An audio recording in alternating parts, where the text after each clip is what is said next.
I don't think we're as bad off as other parts of the country. I don't think we're well off, but we never had the boom like other markets in our country has had. We've had slow, steady growth, maybe 2, 3, 4% a year versus the boom. And the booms where real estate really grew were states like Florida, California, Arizona, where they had dramatic values drop. We never did experience that here. So, so having slow growth is always better. And I think that puts us in a better position.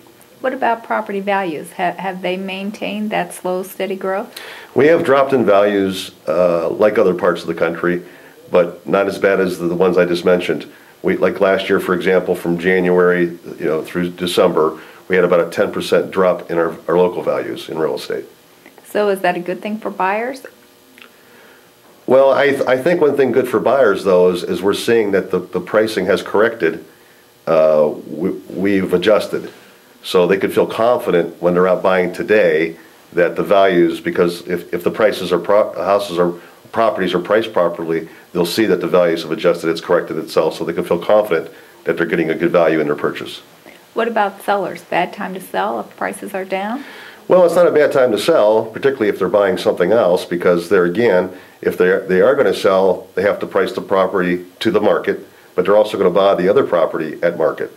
So it's always a good time to sell, and of course a good time to buy. And a lot of that has to do with the historically low interest rates that we've been enjoying for the past several years. I mean, we're at a 40-year low.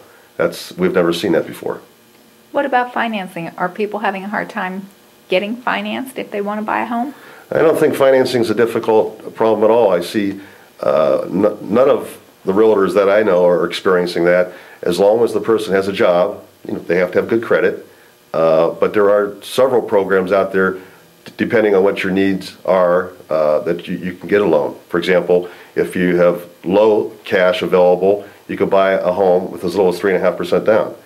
But we still have other types of loans, 10% down, 20% down. The only type of loan that's missing today in our marketplace is 0% down financing. And I think that was part of the problem why we got where we are today.